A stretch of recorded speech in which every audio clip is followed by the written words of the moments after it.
সন্ধ্যাটা অদ্ভুতভাবে নীরব ছিল, যেন শহর নিজেই নিজের শব্দ ভুলে গেছে। আরিফ লাইব্রেরির জানালার পাশে বসেছিল, বই খোলা, কলম হাতের মুঠোয়, কিন্তু লেখা আসছিল না। জানালার বাইরে বৃষ্টি পড়ছিল ধীরে ধীরে, ঠিক তার মনের মতো। ঠিক তখনই পাশের চেহারায় কেউ একজন বসল, কোনো শব্দ নয়, কোনো এক্সকিউজ মিও নয়। আরিফ চোখ তুলে তাকাতেই থমকে গেল।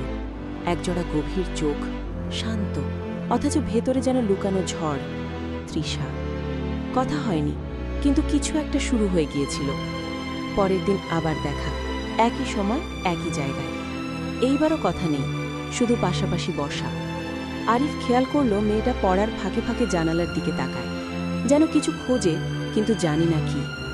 দিন শেষে উঠে যাবার সময় তৃষা হালকা করে বলল, আপনি প্রতিদিন এখানেই বসেন? আরিফ একটু হেসে মাথা নাড়ল। এইটুকুই, কিন্তু এই সামান্য কথাটুকুই তাদের পরিচয়ের শুরু। দিন যেতে লাগল, নীরবতা ধীরে ধীরে অভ্যাস হয়ে উঠল। আরিফ এখন লাইব্রেরিতে আসত তৃষাকে দেখার জন্য।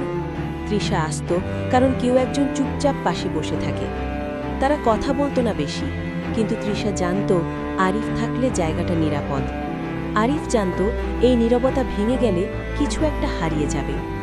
একদিন হঠাৎ বিদ্যুৎ চলে গেল, লাইব্রেরি অন্ধকার, আলোর বদলে চোখের ভাষা। তৃষা একটু ভয় পেল। আরিফ কিছু না বলে নিজের ফোনের টর্চ জ্বালালো। আলোর মধ্যে তাদের চোখ মিলল, অনেকক্ষণ। সেই প্রথম আরিফ বুঝল কিছু মানুষ কথা না বলেও গভীরভাবে কাছাকাছি চলে আসে। বৃষ্টির দিনে তৃষা আরিফকে বলল, কিছু মানুষ আছে যারা কষ্ট পেলেও কাউকে বলে না। আরিফ বুঝে গিয়েছিল এটা গল্প না, স্বীকারোক্তি। সে কিছু জিজ্ঞেস করেনি, শুধু বলেছিল, চুপ করে থাকাও একরকম সাহস। তৃষা হালকা হেসেছিল, চোখে জল ছিল। একদিন তৃষা এলো না, পরের দিনও না। আরিফ অস্থির হয়ে উঠল। এই প্রথম সে বুঝল নীরব অভ্যাসও কতটা গভীর হতে পারে। তৃতীয় দিন তৃষা এলো, চোখ লাল। সে শুধু বলল, আমি হয়তো আর নিয়মিত আসতে পারবো না। আরিফ কিছু বলল না, কিন্তু ভেতরে কিছু একটা ভেঙে পড়ল। শেষ দেখার দিন, লাইব্রেরির জানালার পাশে। তৃষা উঠে যাওয়ার আগে বলল, কিছু সম্পর্ক আছে যেগুলো নাম পায় না, তবুও কষ্ট দেয়। আরিফ তাকিয়েছিল, বলতে চেয়েছিল অনেক কিছু, কিন্তু বলা হলো না। কিছু প্রেম শুরু হয় না বলেই তারা এত গভীর হয়। তৃষা চলে যাবার পর লাইব্রেরি আবার আগের মতোই, শুধু আরিফ বদলে গেছে।